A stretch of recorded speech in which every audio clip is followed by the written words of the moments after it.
Hey guys, welcome back. So, recently I've been playing quite a lot of Halo Wars 2, getting ready for the Flood's ultimate return in the fall. So, I wanted to find a way to make a video about it, but I had no idea what to actually talk about. Then, it hit me. I did the math, the calculations. I consulted hundreds upon hundreds of professionals in the field, as well as DeepMind AIs totally free of subjectivity. I travelled thousands of miles across planet Earth, meditated at all 7 wonders of the world, and finally, the perfect video topic formulated in my mind. Halo Wars 2's iconic art style. So today we are taking a look at how Halo Wars 2's welcome return to the classic beloved Halo art style has evolved over time with the new units and leaders added post-launch, to see if it truly held up. So the first new leader was Morgan Kinsano, a leader based around the element of fire. Kinsano only came with 2 new units, herself and the Flame Warthog. So let's start with the Hog. Not all that much to talk about really, other than it looks kinda cool, fits with a classic Warthog silhouette, and has the nice little addition of a Hellbringer instead of a Marine on the gun, which is pretty fitting. When it comes to the mech, I'm not about to say hers or really any of the mechs in this game are grounded and realistic like a lot of the classic art style.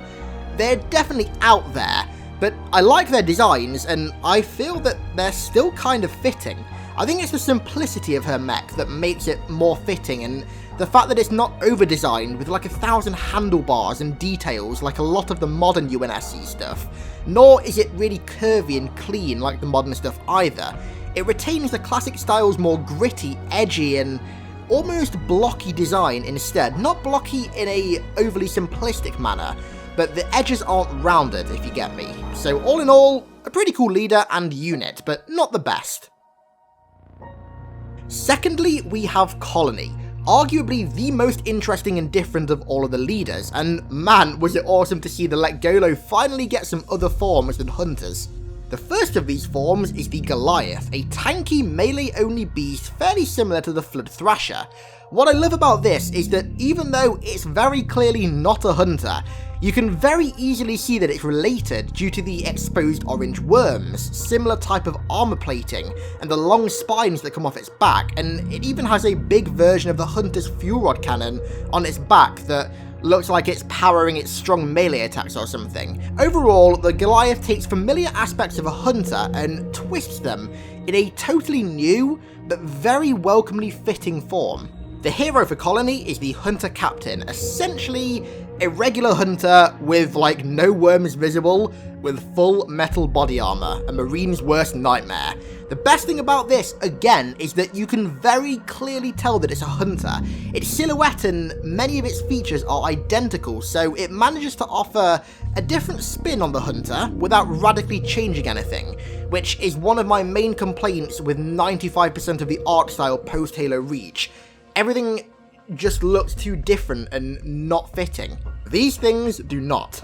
The final 2 units for Colony are weird, very different, but actually quite fitting additions to the Letgolo. They are Caltrops controlled by hunter worms, which is extremely odd, but considering they fit the tanky role of the hunter, kinda fitting, and small mini locusts controlled by small Letgolo colonies called skitterers.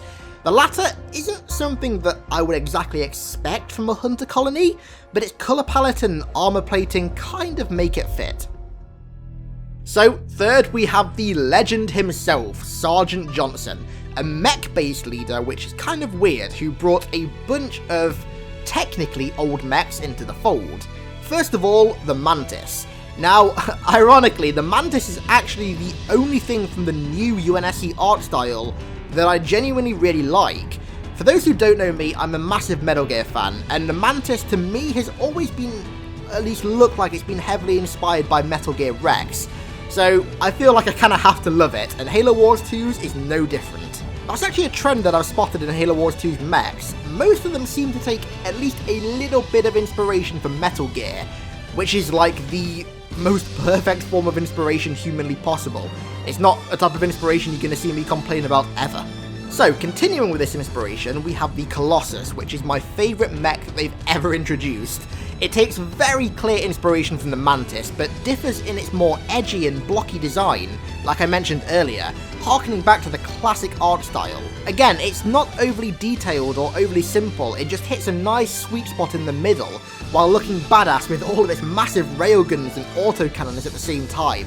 This is exactly what I would have expected a massive mech in Halo 2 or Halo 3 to look like. And honestly, I could quite easily imagine this bad boy stomping down Mombasa Bridge. It's like you cross Sahelanthropus and Rex together and then put it in the classic art style.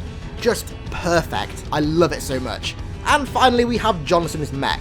We've seen this thing before in Halo Legends, and it looks even more badass actually realised in a game.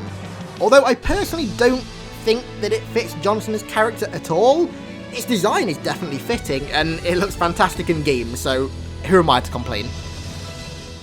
Next up, we have hands down my favourite leader, Jerome. He brings some awesome stuff, including the first proper APC in a Halo game, the Mastodon. Possibly inspired by the cut Kodiak APC from Reach, the Mastodon fits right in with the classic UNSC art style, thanks to all of the traits that I previously mentioned. And honestly, although it's quite simple, I love its design, it fits right in. Now, in contention for not only Jerome's, but the entire game's most badass unit ever is Spartan Omega Team. 3 Spartans clad in that beautiful, iconic Mark IV armour, with a few additions here and there to sort of spice them up, each wielding different weapons. Leon has a sword, August has a railgun, but most importantly, Robert has a banished plasma turret. Now, this thing looks like the classic plasma cannon from Halo 3 that we all know and love, just with a shitload of the staple banished metal plating. Very, very fitting for both the Banished and the Spartans. All in all, these guys look exactly like the Spartan design everyone yearns for. None of this over-designed Gen 2 stuff, just some nice classic Gen 1 Mark IV. And finally we have Jerome himself, the man of the hour, who comes with a special variant of the Mantis, the Command Mantis. Now, this thing is fucking beautiful, perfectly fitting in the UNSC art style, while adding a nice variation of the Mantis design. I sort of imagine this is how the Mantis would have looked if Bungie were to design it and put it in the classic art style, and my god, does it look good. Creative Assembly have absolutely nailed these mechs. So, the penultimate leader for now is the Arbiter from Halo Wars 1, Ripper Morimi. He gave us our first look at the Banished Phantom, and honestly I'm kind of torn on it. I really like the design itself, but whenever I look at it, I find it hard to just think, yeah, that's a Phantom. I don't know, maybe it's just me, but I don't instinctively recognise it as a Phantom. Honestly, when they first announced it, it took me quite a while of looking at it to realise that, yeah, okay, this is a Phantom. But either way, I love the design, it fits the Banished art style perfectly, from the plating to the lights, even the little face on the front of it looks fucking badass. It's just, I don't know, maybe it's just me, but it doesn't fit the Phantom silhouette as much as I would have hoped. The rest of the Arbiter's units are Elite Beast, an elite squad complete with grunts, elite enforcers with dual plasma rifles and plasma casters, and last but not least, the Arbiter himself. Now, don't get me wrong, I like Thor's armor in Halo 5, I think it's pretty cool, but nothing beats the classic Arbiter armor. That classic ceremonial armor is just too good to be, in my opinion, and it's no different in Halo Wars 2. I just think the Arbiter and his elite units look perfect and iconic.